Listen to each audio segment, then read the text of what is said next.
So far, as we are going through the course, we interacted with the file system quite often.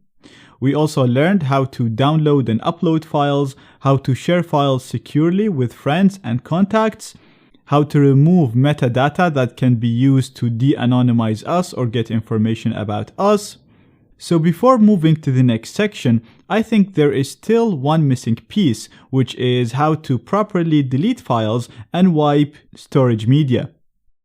Now, in general, in operating systems, when you right-click a file and delete it, or even if you shift delete it and empty your recycle bin or your trash, the file doesn't actually get deleted.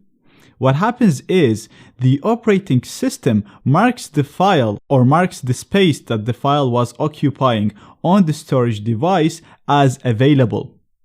So the data of that file will still exist on your storage device until that space is overwritten with other data. That's why we see so many tools that are very easy to use that you can use to recover deleted files. Now, these are very simple tools that you can download from the internet for free, so you can only imagine what a resourceful adversary can do.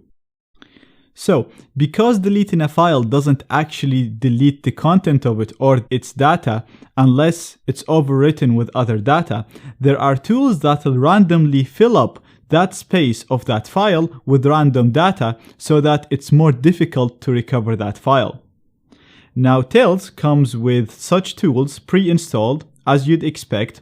So if we go to our file manager and go to the file that we want to delete, so in my case, it's in files and it's this image right here.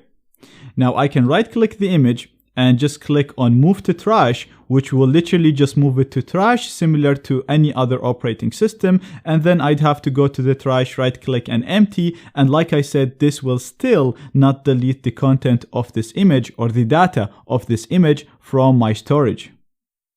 The better option to go to if you want to securely remove this file is to click on wipe right here. Now, if you click on that and expand the options in here, you'll see that it'll ask you for the number of passes of random data that will be executed to overwrite the location that contains the data of this image. So by default, this is set to 2, which should be good enough for most hard disks. You can set it to 38 for older ones, or 1, which is not very secure, which will only protect you from the very simple software that you can download on the internet. Now, this method will work on hard drives, but it won't work on USB sticks or solid-state drives. Now, if you don't know the difference between hard drives and solid-state drives, then I highly recommend you go and do some reading on that. I will include links in the resources of this lecture.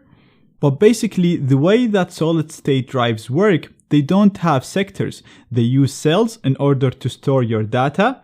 And even if we use a tool similar to this tool right here in order to overwrite a specific location of this solid storage device, the logic inside the storage device will probably overwrite the request that we make in order to increase the life of the device. Therefore, you might use this click on wipe and think that it worked, but it might actually not work as you'd expect it. So you can only properly rely on this method if you're using a hard drive and not a solid state drive or a USB device. Now, that's for removing one specific file. But what if we wanted to clean all the free space or all of the available space on the system? Now, this is only relevant if you're using persistence, obviously. And you might want to do this because you've deleted a number of files insecurely, so by literally moving them to trash and emptying the trash, and then the contents of these files, like I said, will still be recoverable from your storage device.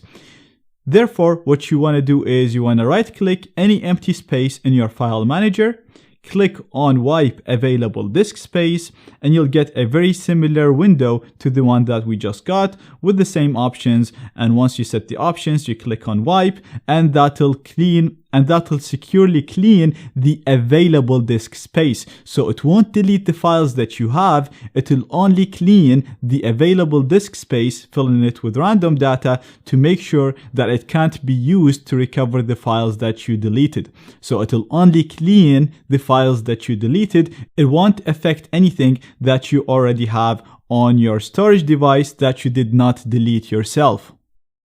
Now this is great, but again, it won't work as expected when it comes to solid state devices and to USB devices for the same reason that I mentioned earlier.